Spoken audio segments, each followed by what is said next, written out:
Salut à tous, bienvenue chez Relevance AI. En bref, c'est quoi cet outil? Cet outil nous permet, comme indiqué ici, de créer des équipes d'agents IA qui se complètent mutuellement, conçues pour effectuer les tâches mécaniques et répétitives à la place des humains. On voit des modèles pour débuter, pas besoin de carte pour le plan gratuit. Ils expliquent qu'on n'a pas besoin de compétences techniques ou en programmation pour utiliser cet outil car il utilise le langage naturel, contrairement à d'autres outils d'IA comme Prompt, un peu plus sophistiqués, qui nécessitent des connaissances en programmation, surtout pour les agents d'IA souvent très avancés et complexes. Il nous facilite donc la tâche. De plus, comme on voit, le RAR nous donne l'intuition de pouvoir créer notre propre agent IA pour automatiser des tâches. On peut l'intégrer à divers outils, comme Zapier, très intéressant, ou même OpenAI, Anthropic, si on a besoin du cloud, etc. Il nous propose des templates vraiment cool. Franchement, avoir des templates, c'est toujours génial. Pour ceux qui ne savent pas ce qu'est un template, c'est comme un programme déjà fait. Ça évite de devoir le faire soi-même, donc c'est vraiment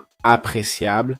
Cet outil sert à automatiser ces tâches humaines qui peuvent-ils nous sembler très répétitives. Voilà, c'est tout. Très bien. Voyons comment créer un compte sur plfans.ai pour tester gratuitement leur outil. Cliquez sur S'inscrire ou Essai gratuit. Désactivez AdBlock et les protections braves pour éviter tout problème. On clique sur Essai gratuit et comme vous voyez, il nous demande de commencer par notre email. Nous allons choisir de continuer avec Google. Ici, on nous demande d'accepter les conditions et de fournir nos noms et prénoms. C'est pour créer un profil. Si on peut ajouter le nom de l'entreprise et notre poste. Sinon, on peut inventer. La source d'information les aide à connaître l'origine de leur trafic.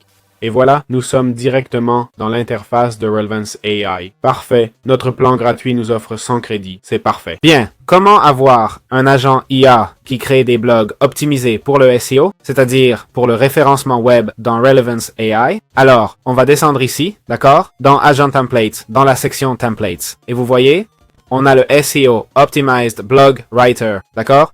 Si on ne le trouve pas, on peut le chercher SEO Optimized. Le voilà, d'accord? Donc on y va. On va le cloner. Et si on clique sur ces 3 points, on peut lui demander directement de nous parler d'un post, d'accord? Demandons par exemple sur Relevance AI versus N8N, non? Et on va l'envoyer. Et cet agent, là je lui ai dit de le faire, de l'écrire, d'accord? Évidemment, j'ignore s'il aura assez de crédits, mais vous voyez, il utilise l'outil Generate Long SEO Optimized Blog Post, et voilà le résultat, d'accord? Il va faire une comparaison entre Relevance AI et N8N, d'accord? Comme vous voyez, ça m'a coûté environ 60 crédits, d'accord? Et il nous donne la conclusion et tout le post déjà fait. Voilà, ça marche et c'est tout. Ensuite, pour vous donner un exemple de modèle qu'on utilise, voyons la section outils. On peut charger plus d'outils, mais en fait, je pense qu'il n'y a pas beaucoup d'agents ou de modèles d'agents ici. Je ne vais pas mentir. C'est dommage, c'est cool et tout prêt, mais on peut le construire ici avec l'IA. Les outils, par exemple, ici, on a celui qui cherche les infos récentes sur un sujet via Google Search. Là, ils vont cloner l'outil et il est déjà presque prêt. On peut l'exécuter, mais comme vous voyez, il va faire la recherche sur la requête donnée. L'entrée serait l'info donnée par l'agent qui chercherait sur Google et nous donnerait un résultat. Voilà pour les outils. Il y en a plein. Comme ajouter une liste à Google Sheets, extraire des données, envoyer un message, lire un PDF. Il y a de tout. Tout est là.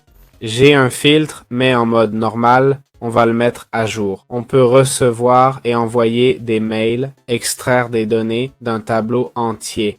Beaucoup de choses sont déjà faites qu'on n'a pas besoin de refaire. On peut exécuter du Python, des tâches plus complexes pour un agent. Je vous explique ça car on pense devoir tout créer, mais ce n'est pas le cas. Souvent, c'est déjà dans les modèles. Gardez ça à l'esprit.